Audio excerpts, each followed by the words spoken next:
Welcome back to Eco-vember 2023. So if you've followed this project before, you will know that in previous years, I have designed Eco-vember so it coincides with the annual climate change conference that's organised by the United Nations.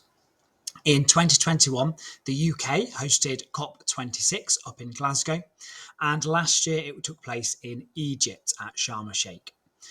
Both of those years, I posted a daily news blast on the Eco-vember website with updates of what went on at the conference.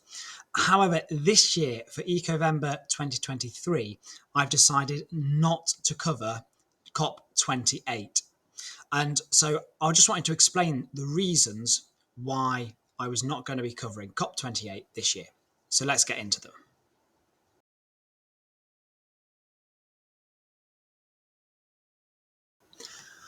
COP26 in Glasgow was meant to be the last best chance for governments to make pledges that would keep global heating to 1.5 degrees by the end of the century. Now, this temperature is the temperature that we need to stay below in order for us to avoid experiencing the worst effects due to climate change. Now, the pledges that were actually made at COP26, if they were all done successfully, would actually only keep global heating to 1.8 degrees above pre-industrial levels. But it's important to remember, not only did they fail to make enough pledges to keep that temperature below 1.5 degrees, but those pledges are just that. They're just saying, this is what we want to achieve. And those pledges are nothing without the action and the policies to back them up. And with the current policies that governments have in place around the world, we are very, very far away from meeting that goal. In fact, with the current policies, it's likely that global heating will be around about 2.7 degrees above pre-industrial levels by the end of the century. That is massively over our target, and that means we're going to be experiencing some real extremes of the climate crisis.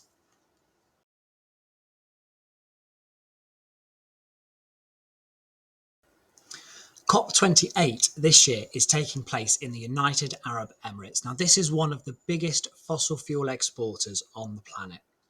Now, I'm not against the fossil fuel industry being involved in the fight against the climate emergency in principle, but these companies have had decades where they've denied any role in man-made climate change. They've funded misinformation campaigns to discredit the climate scientists and the research they produced. And the huge wealth that these companies have generated, they have the opportunity for that to be invested in renewable technology. So they have a real chance to be part of the solution. But they are not doing that. The International Energy Agency has shown that the investments that the big fossil fuel companies are making are less than 5% of that compared to the investments that they are making in fossil fuels. We also need to look at the organisation of the COP28. The president of COP28 is also the president of one of the largest oil companies in the United Arab Emirates. So there's a clear conflict of interests here.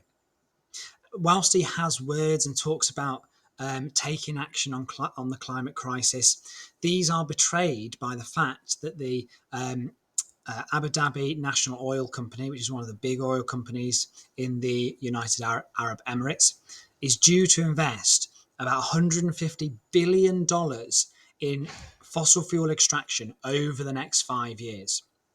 Furthermore, concerns have been raised about the actual role of that company, ADNOC, in the organisation of COP28. The Guardian newspaper has recently reported that the company has actually had access to sensitive emails about the organisation of COP28 and are actually advising the PR team, the public relations team, about it. So they've got their dirty hands in this process that should be separate from the fossil fuel industries. After all, it's their problem that they've caused that we're trying to clear out.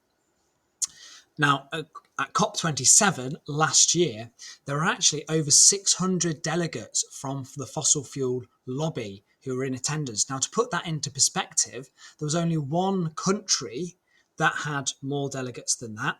And in 2021 in Glasgow, there were actually more delegates from the fossil fuel companies than from any other country, which just is not right. Until these companies act to stop any new fossil fuel exploration and invest the majority of their profits in renewable energy, why should they have a seat and an influence at these climate conferences? That is one of the reasons I believe that progress has been so slow in this area.